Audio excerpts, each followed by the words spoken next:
നമസ്കാരം. ABC മലയാളം ന്യൂസിലേക്ക് സ്വാഗതം. ഞാൻ ആർ ശ്യാംബാബു. അടുത്ത മാസം 9-ാം തീയതി, അതായത് ഏപ്രിൽ 9, തിരുവനന്തപുരം നന്ദൻകോട് കൂട്ടക്കൊലപാതക കേസിന് 7 വയസ്സ് തികയുകയാണ്. അച്ഛനെയും അമ്മയെയും ബന്ധുവിനെയും സഹോദരിയെയും ഒക്കെ കൊന്ന കേതൽ ജിൻസൺ രാജയുടെ വസതിക്ക് മുന്നിലാണ് ഞാനിപ്പോഴുള്ളത്. കാട് പിടിച്ചു പോയിരിക്കുന്നു ഈ വസതി. ആ വസതിയുടെ ദൃശ്യങ്ങൾ നിങ്ങൾ ആദ്യം കണ്ടു നോക്കൂ.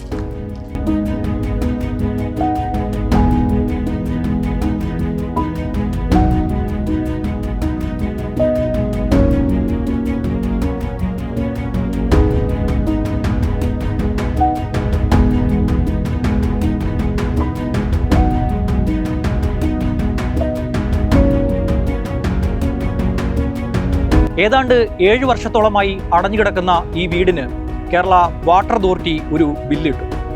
35,000-ത്തിലധികം രൂപ കേതൽ ജിൻസൺ രാജ അടയ്ക്കണം. ജിൻസൺ രാജ ഇപ്പോൾ എവിടെയാണ്? ഈ വീടിന് പിന്നെ എന്ത് സംഭവിച്ചു? കേസിന്റെ ഇപ്പോഴത്തെ അവസ്ഥ എന്താണ്? പരിശോധിക്കാം.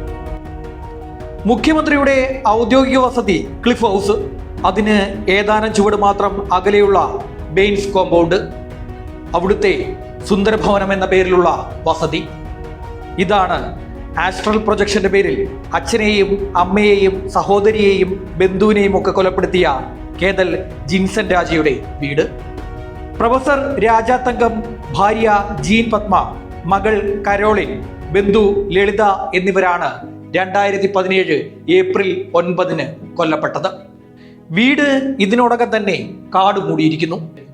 എന്നോ വീണ ഒരു താഴുണ്ട് ഗേറ്റിൽ. അതിൽ മൂടിയ തുരുമ്പ് പറയുന്നുണ്ട് താൻ ഉപയോഗിക്കപ്പെട്ടിട്ട് കാലങ്ങളായെന്ന്.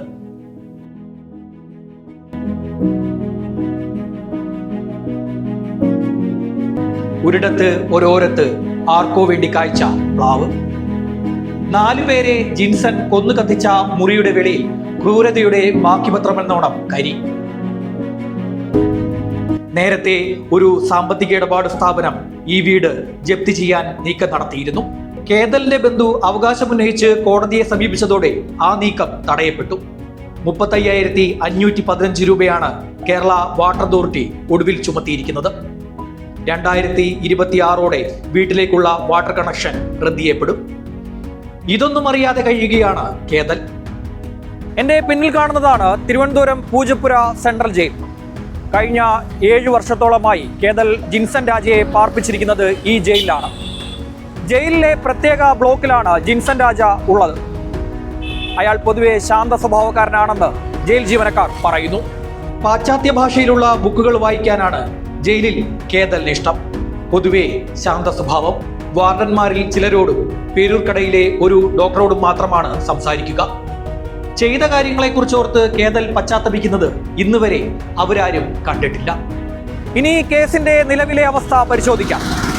വിചാരണ ഇതുവരെ ആരംഭിച്ചിട്ടില്ല. കേതൽ മാനസിക വെല്ലുവിളി നേരിടുന്ന ആളാണ് എന്ന പ്രതിഭാഗത്തിന്റെ വാദമാണ് ഇതിന് കാരണം. അയാൾ ബേസിക്കലി ഒരു പാരനോയിഡാണ്. പിന്നെ സ്ക്രിസോഫ്രീനിയ അസുഖമുണ്ട്. അപ്പോൾ അയാളെ ഇപ്പോൾ ട്രയലിന് ഫേസ് ചെയ്യാനായിട്ട് പാകമാണോ എന്ന് എനിക്ക് തോന്നുന്നില്ല. മെൻ്റലായിട്ട് അയാൾക്ക് ഒരു ട്രയൽ ഫേസ് ചെയ്യാം. പക്ഷേ ട്രയലിൻ്റെ സമയത്ത് അയാളുടെ മനസ്സ് മാറി അയാൾ വയലൻ്റ് ആകാൻ സാധ്യതയുണ്ട്. അയാൾ ഈ ലോകത്തൊന്നും അല്ല ഇപ്പോഴും ജീവിക്കുന്നത്. 2017 ഉണ്ടായ സംഭവം ഏകദേശം 7 വർഷം കഴിഞ്ഞിട്ടും അയാളുടെ മാനസികാവസ്ഥയ്ക്കൊന്നും മാറ്റം ഉണ്ടായില്ല. കുറേ നാൾ അയാൾ മെൻ്റൽ ഹോസ്പിറ്റലിൽ അഡ്മിഷനായിരുന്നു. അയാളുടെ ആ മാനസിക അവസ്ഥയിൽ നിന്ന് ഒരു മോചനം ഉണ്ടായിട്ടില്ല എന്ന് എൻ്റെ ഒരു കണക്കൂട്ടൽ. അതുകൊണ്ട് അതൊരു ട്രയലിലോട്ട് പോകേണ്ട ഒരു ആവശ്യമില്ല എന്ന് തന്നെയാണ് ഞാൻ കരുതുന്നത്.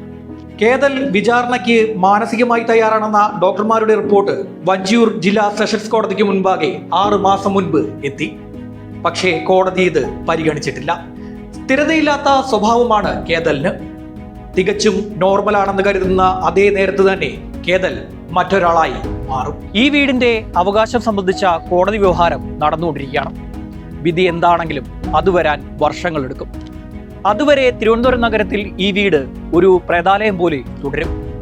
പക്ഷേ അപ്പോഴും ഒരു ചോദ്യം ബാക്കിയാവുകയാണ്. കേരള വാട്ടർ അതോറിറ്റിയുടെ ഈ ബില്ല് ആരടയ്ക്കും? ക്യാമറമാൻ പ്രണവിനൊപ്പം R Shyambabu, ABC Malayalam news. കൂടുതൽ വാർത്തകളും വിശേഷങ്ങളും നിങ്ങളിലേക്ക് എത്താൻ ABC മലയാളം സബ്സ്ക്രൈബ് ചെയ്യുക, ബെൽ ബട്ടണും അമർത്തുക.